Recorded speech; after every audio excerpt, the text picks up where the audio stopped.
Niteka n'umunezero ntangere vyo gusubira kubana namwe banywanyi bacu mubana natwe mu makuru n'ibiganiro vya misi yose tubandanya gushikiriza kuri nombonesha kure yacu kandi yanyu Muhuza TV. Numwanya tugiye kubageza ko amakuru ibiriko biravugwa bigezwe ko muri kanukanya nga mu gihugu c'u Burundi akaba ari amakuru tuza kugaruka kuri byinshi bitandukanye cyane ko biriko biravugwa bigezwe ko mu gihugu hose ndetse no kwisi muri rusangi. Ni mu gihe nga mu gihugu c'u Burundi kibazo c'igitoro kimaze kuba akananira abahinga kuva mu mwaka w'ibihumbi 2022 tukabibutsa ko igitoro catanguye kwidogerwa ibura ryacu mu mwaka w'ibihumbi 2021 gusa mu mwaka w'ibihumbi 2022 ho bikunyuka hakazamwo n'ikibazo c'uko abo President Evariste Ndayishimiye yashaka ko bavuga ko bashaka kumutembagaza ku butegetsi bariko barakoresha igitoro nk'iturufu kugira ngo bamutembagaze canke se bamwankishe abene gihugu.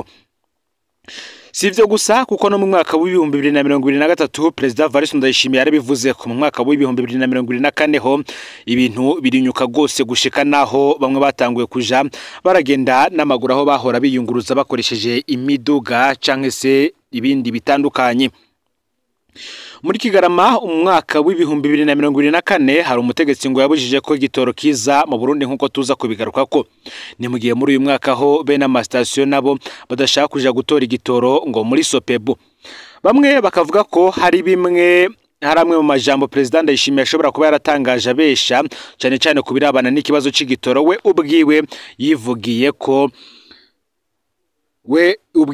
yivugiye ko igitoro yacifatiye mu minwe mbere nishira hamwe benshi bavuga ko ari ry'umukenyezi wiwe bari ryo rifata iryo soko nkuko tuza kubigaruka ko iryo shira hamwe akaba ari Prestige benshi bavuga ko ryegukira Angelina Ndayishimiye. Bamwe bati mbe burya Ndayishimiye amaze kubesha ibingana gute mu bijanye n'igitoro. Mu mwaka w'ibihumbi 2021 President Ndayishimiye yagize ati abidogera igitoro n'abatazi yo twavuye kera basha twarabona ibarabara tugahunga. Ni mu gihe muri ndamukiza umwaka w'ibihumbi 2022 nabwo President Ndayishimiye yagize ati no muri Amerika nta kiriyo ubiritiro bayigura amadolari 5. Muri mukakaro kuwo mwaka nanone mu kwezi kumwe kizoba cabonetse. Muri Nyandagara umwaka w'ibihumbi 2022 President Ndayishimiye yaratangaje ati ubona yacifatiye mu minwe nikizosubira kubura. Ico gihe yarerekanye ko Bunyoni yakibuza kuza kugira ngo habe imigumuko ari navyo bishobora kuba vyarakwegeye arengeyo Bunyoni kugira ngo ave mu mwanya canke se mu kibanza c'umushikiranganje wa mbere wa leta y'u Burundi abogozwe ndetse mu nyuma aze no gupfungwa. Muri uwo mwaka nanone kandi muri Kigarama ku mwaka w'ibihumbi 2022 President Ndayishimiye yagize ati ubu tukibitse i Dar es Salaam muri Tanzania abahora bakigurisha nibo banka kuja kukizana. Mu mwaka wakurikiyeho w'ibihumbi 2023 uti mushaka mbwira Imana inyice mwibaza ko mfise ibombo mvomamwo igitoro. Muri Nyandagara umwaka uheze w'ibihumbi 2024 President Ndayishimiye yagize ati ubu twarishikiye iyo kiva ubwato bahejeje kubupakurura i Dar es Salaam turafise ubwato ubutatu. Muri Kigarama umwaka uheze w'ibihumbi 2024 ngo hari umutegetsi rero yabujije ko igitoro kiza mu Burundi. Muri Gitugutu uyu mwaka ho bene amastation nibo badashaka kuja kugitora muri Sopebu. Ayo akaba ari amajambo President Ndayishimiye yagiye aratangaza mu bihe bitandukanye ndetse no mu myaka itandukanye agaruka kuri iki kibazo c'ibura ry'igitoro nga mu gihugu c'u Burundi. Hamwe wumva ngo imodoka nizo zabaye nyinshi ukamengo zinywa icagusa. Uraho amakosa aja kubafisa amakamyo bataja kukizana. Uraho muri Sopebu ari Sopebu yagirizwa ko yashiza marché parallèle iho ihabatunzi amastoke mu nzu. Ahandi wumva ko ari umutegetsi akibuza kuza ari ngariko ntahanwe. Harabahawe amahera yo kukirangura ntibakizana ariko nibahanwa amasasiyo ngo yanse kugitora. Tugarutse kuri iyi nkuru yavuzwe cyane igaruka kuri ibi bivuga kuri bamwe mu bategetsi bashatse gutembagaza President Ndayishimiye bakoresheje igitoro nta majambo President Ndayishimiye yakoresheje ariko mu guhimbaza imyaka ine yaramaze ku butegetsi mu mwaka uheze w'ibihumbi 2024. Mu ijambo yashikirije ari kugenekereza 18 ruheshi uwo mwaka w'ibihumbi 2024 President Ndayishimiye yarashimitse ko hari abantu bashaka kuzana imigumuko mu gihugu bitwaje ubukene bw'igitoro. Niho rero yaca avuga ko abarundi ari ntashima mu gikorane cyari kimaze iminsi 2 Nyabihanga. Ayo majambo y'imigumuko yari yateguwe yaragarutse cyane. Kandundura yabonetse ko mu mpera y'igikorane ku igenekerezo ya 2022 ruheshi uwo mwaka, aho Ndayishimiye yatangaza ko hari indongozi yatumye igitoro kibura maze irabuza rwose ko hari abazana igitoro mu Burundi. Ngo uwo mutegetsi yoba yari yitwaje ko yimirije kuba kudeta mu Burundi, ahandi naho akerekana ko ata amafaranga yo kuriha igitoro azoboneka. Ese uyu mutegetsi Ndayishimiye yagira ate ko amagorwa yose y'igihugu yarinde? Tugarutse gato ku bategetsi bo mu nzego zikomeye cyane iyo bizumugambwe izumutekano ndetse n'iza politike, hari bamwe biketswe cyane ico gihe. Uwa mbere yiketswe yari Reverien Ndikuriyo, umwe mu bavuga ko badacana uwakana President Evariste Ndayishimiye. Kuva ngo Reverien Ndikuriyo ahabwa kurongora CNDD-FDD ni kenshi yerekanye ko atagendera mu kwa k'umukuru w'igihugu. Ni kenshi kandi yagize inyifato n'imvugo zisa no gupinga President Ndayishimiye kugeza aho atangura urukuru ko Ndayishimiye afise umugambi wo guhindura umunyamabanga mukuru wa CNDD-FDD ataraheze ikiringo. Ndikuriyo akaba afatwa nk'uri kwisonga ry'abitwa ko bagendera mu iragi rya Petero Nkurunziza. Kuva mu mpera z'umwaka w'ibihumbi 2023, Reverien Ndikuriyo yarahinduye inyifato agasigara aboneka nk'uwahevye gupinga umukuru w'igihugu. Muti none yoba ari we yari yatanze amategeko yo kubuza igitoro kuza. Amasoko yacu akavuga ko vyogorana ko umukuru w'umugambwe atanga amategeko nk'ayo mu gihe igitoro gitumwa ko na leta. Nta bubasha umukuru w'umugambwe aba afise mu bijanye n'amasezerano leta igiranira n'abayizanira ibidandazwa. Abandi bati ese yoba ari General Prime Niyongabo. Kuva mu ntango z'umwaka w'ibihumbi 2023 ni kenshi vyavuzwe ko General Prime Niyongabo yashobora kubogozwa mu mabanga yo kurongora igisirikare cy'u Burundi. N'amazina y'umusubirizi wa General Niyongabo yaravuzwe cyane.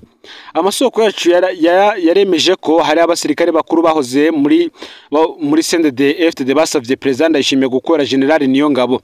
Ayo masoko akavuga ko n'umukuru w'iperereza SNL yoba yaratanze raporo zibiri zisaba ikurwa rya General Prime Niyongabo. Rimwe mu masoko avugana na Prime Niyongabo ryaratubwiye ko General Niyongabo yageza haremegwa akiyumvira gusaba umukuru w'igihugu ko yamuhindurira amabanga. Muti none General Prime Niyongabo yoba ari we yaragezaho yiyumvira kudeta akandikira abazana igitoro ko bobireka. Gusa amasoko yegere President Ndayishimiye yatubwiye ko atari General Prime Niyongabo yokoze ico kintu. Amasoko yose akavuga ko intambara iri mu gihugu kibanye yatumye Ndayishimiye na Niyongabo basubira kwegerana. Muri kino gihe Evariste Ndayishimiye ngarizigiye rwose bidasanzwe ko Prime Niyongabo yomukingira abagerageza kumutembagaza ku butegetsi. Ino nkuru ija ahabona umuntu wari umushikiranganje wa mbere ico gihe yari Bwana Gervais Ndirakobuca.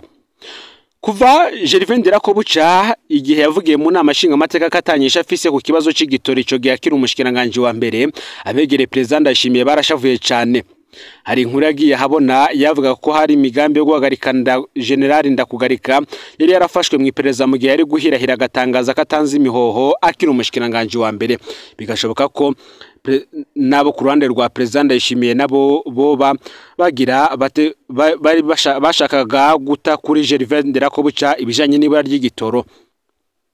Imvugo President Ndayishimiye yakoresheje ico gihinya bihanga ngo yasa nidahuye n'ukuri, kuko mu ndwi yabanjirije iyo ndwi barimwo mu nama nshinga amateka umushikiranganje w'ikigaga ca leta w'ico gihe ariwe Audace Niyonzima yari yerekanye neza ko Burundi bufise ingorane ikomeye yo kuronka amafaranga mva makungu yo kurangura igitoro igitoro. Mwijambo rero President Ndayishimiye wenyene yashikirije abarundi ku igenekerezo 18 ruheshi umwaka w'ibihumbi 2024 yarerekanye ko ingorane y'igitoro iva kwibura ry'amafaranga mva makungu kubera abarundi bashora ibintu bike hanze. Muri ico gikorane nyene President Ndayishimiye kandi yarerekanye ingene abarundi basigaye bagura imiduga myinshi, amapikipiki n'amamashini yo gukwega amazi no kwatsa amatara bigatuma hanyobwa igitoro cinshi. Aha rero ngo nta waruzi ingene mu mpera y'igikorane President Ndayishimiye yadukanye ivy'umutegetsi yabujije ko igitoro kiza mu Burundi kubera umugambi wo gutembagaza ubutegetsi. Aha umuntu agasigara yibaza nimba ngo President Evariste Ndayishimiye yarahishuriwe ari mu gikorane ko acataha amenye ivyo yari yagiyeyo atazi. Ikindi umuntu yakwibaza ati ivyo abategetsi bose bari bamaze igihe basigura coba cari kinyoma. Ikindi kandi kigoye gutahura n'ingene umutegetsi yagirizwe ivyo bintu biteye ubwoba gutyo yoba yarababariwe. Muti none ko General Bunyoni we yoca abapfungiwe iki? Abagirizwa ko bashatse gutembagaza ubutegetsi mu mwaka wa 2015 bazoba bapfunzwe kubera iki mu gihe hari umutegetsi ahambaye afise umugambi nk'uyo nyene akagira kakica ubutunzi bw'igihugu cose ariko ntahagarikwe? Bamwe bati President Ndayishimiye arakwiriye gutomora neza ivyo abari karavuga bijanye n'abategura kugumura abanyagihugu be n'umutegetsi yabujije ko igitoro kiza mu ntumbero ya kudeta. Hari imvugo y'ibifyoti yakoreshejwe Nyabihanga n'umupastori yabonetse ko yatanze ubutumwa bwoba bwari bwateguriwe ahantu. Iyo mvugo yibukije ko igihe Pastor Mbayahaga yavuga igifyoti mu bihe vy'ikorwa rya General Bunyoni ngo ntaco rero vyari bimaze kurinda kwambikana ibara mu bategetsi bo hejuru kuko umukuru w'igihugu asanzwe afise ububasha bwo guhindura leta aho bishakiye hose. Ngiki gipfungu no gutegana imyereka mu bategetsi nibihere abarundi bakeneye inyishu ku bibazo bibahanze, ntibakeneye ibitito n'amarementanya nk'uko vyatangajwe na benshi batandukanye bakurikiranira hafi ivya politike y'u Burundi. Bakavuga ko ikibazo c'igitoro n'ubundi cabaye akananira abahinga kuva mu mwaka wa 2022. President Ndayishimiye yagiye ku butegetsi rero ngo nibicare hamwe barondere umuti urama kuri iribura ry'igitoro ryibonekeza ngaha mu gihugu c'u Burundi. Ngo bitabaye ivyo rwose bazisanga igihugu carageze ahatemba atanigaruriro bagifise. Ni mugihe kandi mu yandi makuru hari amakuru avuga ko uwunguruza abantu n'imodoka yishwe n'abapolisi mu Rumonge.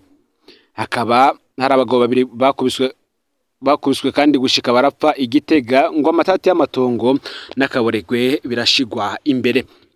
Abantu babiri barapfuye kubera amabi bakorewe mu mpera y'indwi iheze mu ntara ya Gitega hagati mu gihugu. Ivyo zabereye ku mitumba ya Bihanga na Mushikanwa kubw'amasoko yaho nyene nayo mu gipolisi. Kubwo babibonye iryo bara ryabaye hari ku munsi w'Imana uheze hafi saa 9 z'umuhingamo aho Terence Nkunzimana w'imyaka 41 yakubitwa bikomeye mu gihe yari arizimya kanyota mu bunywero buri kuri uwo mutumba wa Bihanga komine n'intara ya Gitega. Inyuma yo gukomereka rero bikomeye yacanyarukanywa ku bitaro vyitiriwe Umweranda Terezia vy'Isonga aho yacikaniye. Igipolisi kikemeza ayo makuru kikavuga ko amatati y'amatongo ashobora kuba ariyo ntandaro y'iryo bara. Abikekwa kubwo bubisha aribo Joseline Nduwimana na Richard Ninahazwe barahagaritswe uwo munsi nyene bajanwa gupfungirwa mu gasho k'igipolisi ca Gitega kumvo z'amatohoza gikeneye. Ikiziga c'umuhisi co caciye kijanwa mu burukiro bw'ibitaro ubuzima mu gisagara ca Gitega. Uwo munsi nyene ubundi bwishenyi bwaravuzwe ku mutumba Mushikanwa muri komine Bugendana kubwa Pascal Ndereyimana umukuru w'umutumba. Uwo muhisi ari we Pascal Nkunzimana w'imyaka 30 yarakubiswe cyane hafi saha 12 z'umugoroba mu gihe yaratashe ku rugo rwiwe. Inyuma rero yo kujanwa ku bitaro vya Mutaho yaciye acikana. Umukuru w'umutumba agatomura kabo bicanyi bakoresheje imishipi mu gukubita uwo muhisi mu gihe yari yahimvye urukanywa. Abagabo batatu barahagaritswe ribo Janvier Harerimana w'imyaka 21, Thierry Ninahazwe w'imyaka 20 ndetse na Erin Sabimana w'imyaka 18. Bose bakaba bafungiye mu gasho ka komisariya y'igipolisi ca Gitega. Ikiziga cha Pascal Nkunzimana caciye gihambwa ku munsi wa mbere genekerezo ya 10 Munyonyo. Amakenga ku bubisha bw'imonogoji yicwa ryabo bantu babiri ryibutsa ko ubugizi bwa nabi buriko buriyongera mu ntara ya Gitega aho ububisha bwinshi bwavuzwe muri zindwi ziheze. Indongozi zihamagarira abanyagihugu kubandanya bicungera zikaba kandi zemeye gusimbataza umutekano ku mitumba no mu makaritsiye abangamiwe cyane. Mu bindi biriko biravugwa hirya no hino mu gihugu c'u Burundi tugaruke kandi ku kibazo c'abapolisi bariko aratabaza. Aba n'abapolisi bavuga ko imyambaro Martin Niteretse yahora ari umushikiranganje intwaro hagati mu gihugu iterambere rusangira umutekano yasize abemereye iyo yoba iri. Uti mu myaka 3 Martin Niteretse yamaze ari umushikiranganje ajejwe umutekano abapolisi b'u Burundi ntibigeze baronka umwambaro mushasha mu gihe abasirikare bagumye bambikwa buri mwaka. Ni nkuko Martin Niteretse atari yarigeze agendera abapolisi hano muri iyo myaka. Hano twagiye turacisha ko imyidogo y'abapolisi mu gihe leta yagira ihinduke niho Niteretse yihanura aragendera uturere twose tw'igipolisi. Izaboneka muri Nyakanga umwaka w'2025. Ubu tugeze muri Munyonyo abapolisi ntibarabona imyambaro yabo. Uti umwe mu batwandikiye yagize ati abapolisi turashima ingene muhora mushikana kamo kacu none turasavye rwose musubire mwasakariro ku myambaro y'abapolisi. Mu nama yaheruka kugirishwa na Ministre Martin Niteretse yavuze ko mu kwezi kw'icenda turonka imyambaro 3 ariko ubu nta numwe turaronka. Haraheze imyaka 5 ata mpuzu zitanzwe mu gipolisi kandi amafaranga bigenewe y'amasoka buri mwaka. Nakamaramaza kubona abatwara batiyumvira uko twoba tubayeho. Sinzi ko ari ukubera abapolisi badakora kudeta canke atari bo bajanwa kugwana muri Kongo, ari nayo mpamvu dufatwa nabi.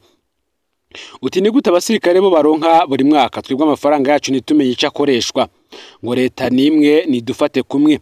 Umushikiranganje Mushasha Leonidas Ndaruzaniye turamusavye nawe rwose agendera abapolisi tumubwira ibiduhanze. Ikibazo c'imyambaro turasavye kandi agifate mu minwe ntazarindire hageze ka kugwa ngo abariho atwibuka. Murakoze. Ngo rero amakuru yaragezwe ko muri kano kanyanga mu gihugu c'u Burundi cyane cyane yariko aravugwa mu bisata bitandukanye harimo politike, agati y'akazi na muntu, imigendanire n'andi makungu ndetse n'ibindi byinshi bitandukanye biriko biravugwa. Vyonda subscribe kugira ngo tuje tubana umunsi ku munsi. Bisangize bagenzi aho bari hose kugira ngo nabo batoja bacikanwe. N'umuhuza TV Imana iba hezagire.